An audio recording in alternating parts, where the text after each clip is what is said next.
Hello and welcome to Channel 18 TV News. I'm Don Julian. In the news, 29 Dixie softball teams are coming to Sulphur Springs and Hopkins County for the Dixie Softball World Series. 3 age groups will be playing: the 9 and 10-year-old Angels, the 11 and 12-year-old Ponytails, and the 16 through 18-year-old Debs.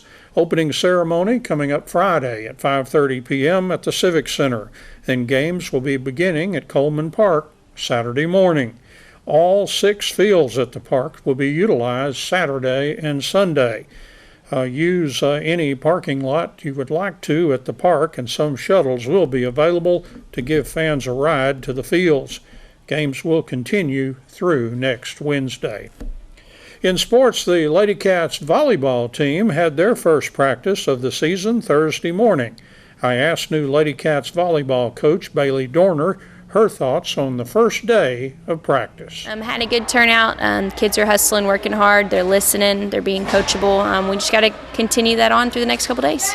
It's such a weird schedule, kind of compacted this from the first day of practice to the first day of regular season games. You got to make decisions on the varsity and JV real quick. Yes, real quick. We play on Tuesday, doubleheader, and really Monday is going to be more of you're on your team. We're working through rotation stuff, so really they've got today and tomorrow to show us something, show us coaches something, and then we'll make our decision. It was so compact, though, because you really didn't have time to get any kind of scrimmage stuff together. No scrimmages. We had our team camp that yesterday, Tuesday, and Monday, and so it kind of helped the kids get back in the swing of things, and so they didn't come in today like, I haven't picked up a volleyball in a couple months, and so I think that was good having it when we did. They were ready today, and it showed today.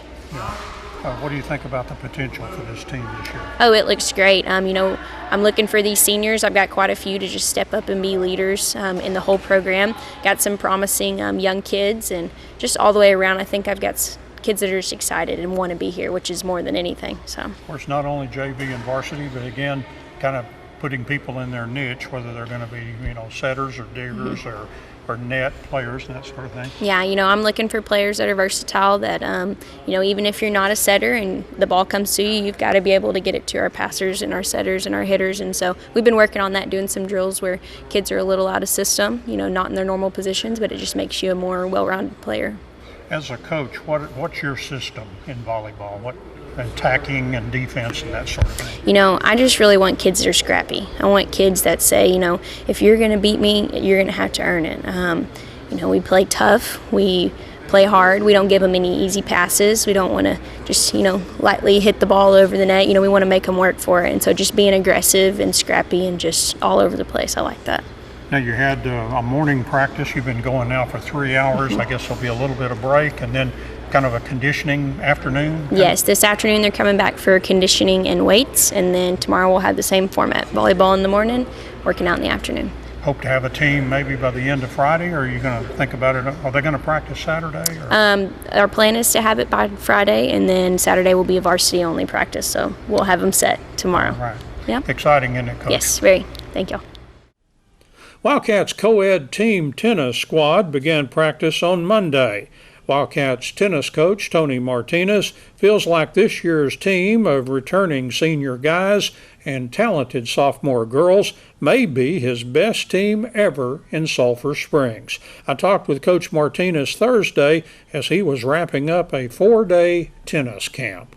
We started Monday and we had almost the majority of the kids out here. I think we were slacking about maybe 2 players, 2 to 3. But throughout the week, all those players did show up here and there. And then we had extra players. We had some kids from Austin, the Dallas area here. So we had over 20 kids here participating in the evening camp in the high school division. So it was a great turnout. Better.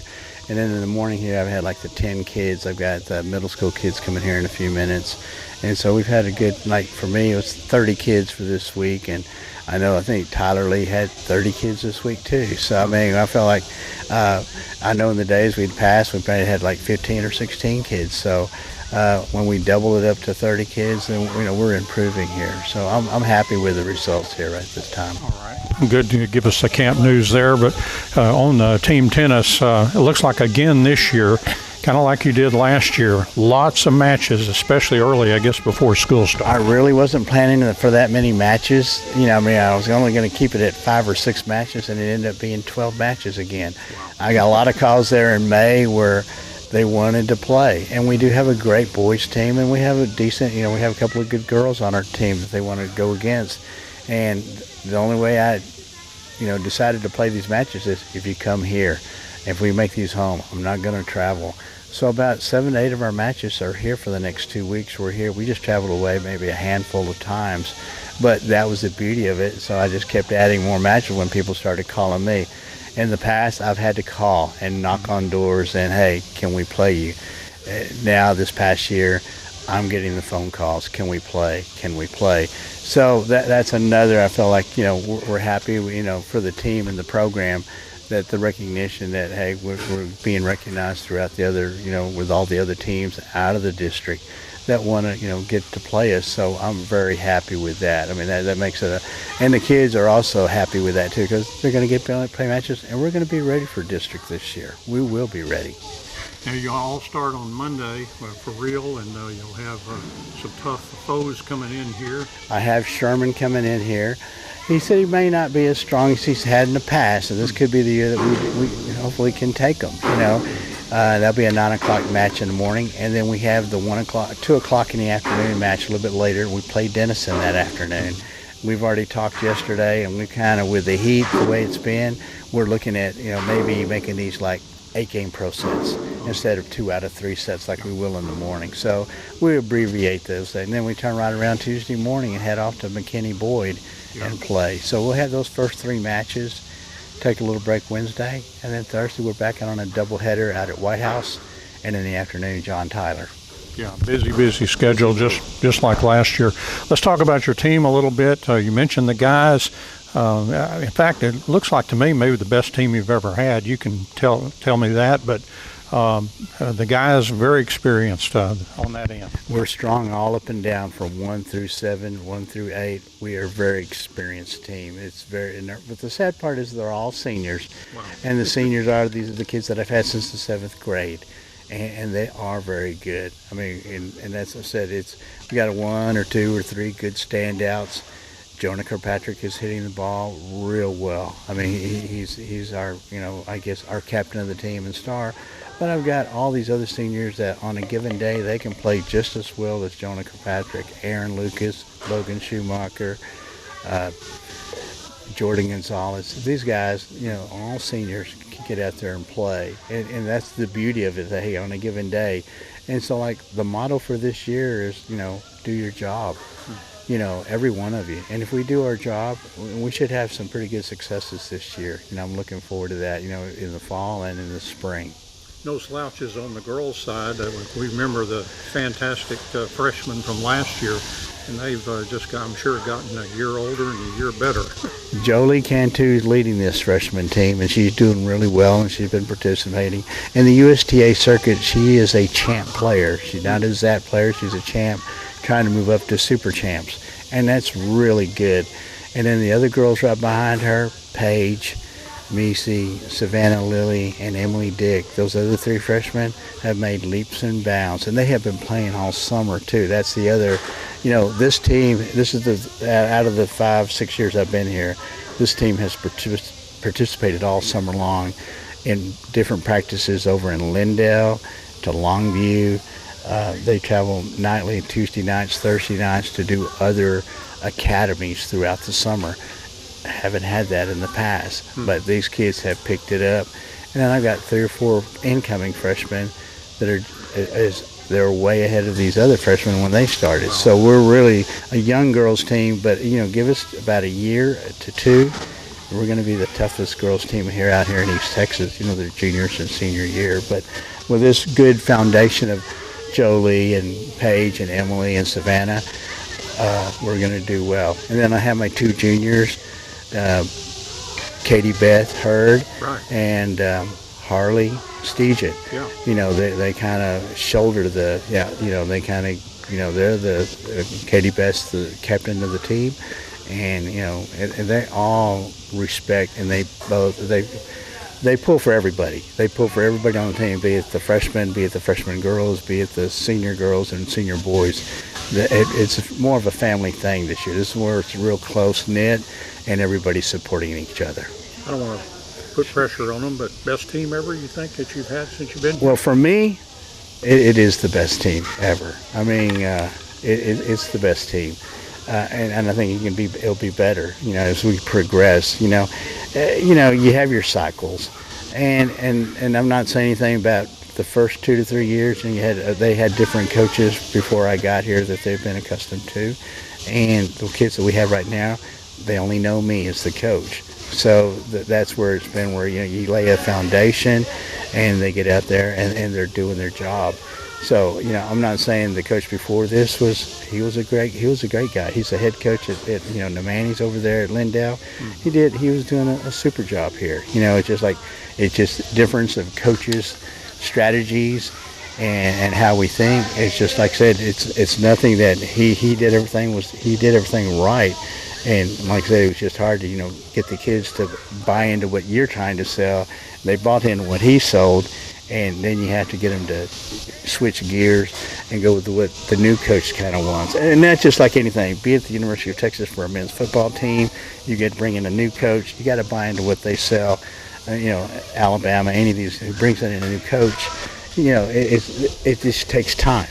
And it took a little bit longer than me. I thought he could do it in about 4 years, but it was the 5th year that happened. So I'm still happy, very excited, and it's been fun to wake up every morning to come to work with some great kids.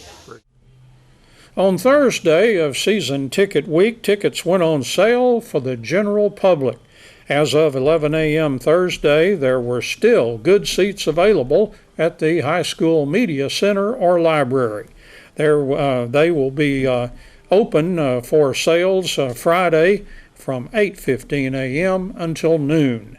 I talked with Lynette King with the season ticket crew Thursday morning. Thursday morning was slow. Okay. Normally we have a decent line come in.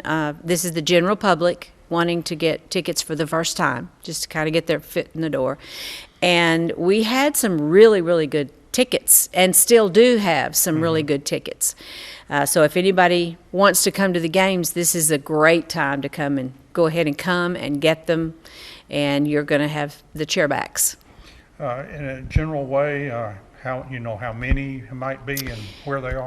The chairbacks, we've got about 60, okay. And we've got about 50 of the railback seats. Okay, and some of those some of the chairbacks are together, right? Yes, there are. In section D and E, there are some ones here, there, and yonder. Yeah. E does have some double seats together, and then C has still a good number of 4 or 5 at a time. And if you had a large family, big group or something, those chairback or that railbacks would be. Yes, the railbacks are really good seats, yeah, because they're up high. Nobody's going to be traveling in front of you. And they're just the railback instead of the regular chairbacks. So if somebody's kind of been thinking about it, this might be a good time to kind of jump in there for season tickets for Wildcats. Yes, this is an excellent time to go ahead and come. It's better this year than we've had in the last few years. And we've had a few people come in, stragglers, here, there, and yonder, but there hasn't been a whole lot of people come. So we've got some good tickets. Opportunities knocking. Yes, sir. That's Channel 18 TV News. I'm Don Julian. Thank you for joining me, and so long, everybody. We had probably about 25 people in line when we got here, and most of them, well, I think everybody got what they really wanted. We had some seats that had been returned, and so they were able to upgrade their seats, and then in some cases that would open up some other seats that were exactly what other people were looking for. So still some pretty good seats out there. There are. If you are wanting to, upgrade your seats, there are some of them are down low. which in some cases there are people that are wanting the down low, the seats that are floated down low. But we do have a few that are up high. So, Yeah, that was one thing that kind of lifted the seats up. yeah, they're about 6 foot higher than what they originally were. And it's, that front row now is a good seat. It's a really good seat. Sidelines, in fact, all the sidelines are very good. They're really good. They're really good. Any idea how many tickets we might still be trying to move? We have most of Section B, which is the railback, that people have moved out of the railbacks into some chair seats.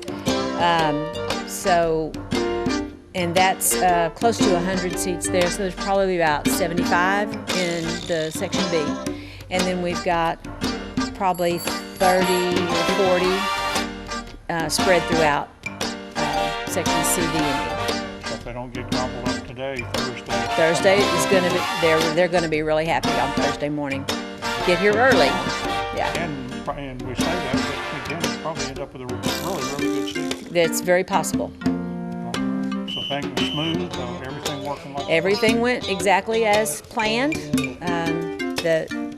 The ones that were here got what they wanted this morning. I think we can do the same thing for Thursday morning as well. And the electronic system and everything Is working really good. We miss those old handwritten charts, though, don't we? Yeah. Thank you very much.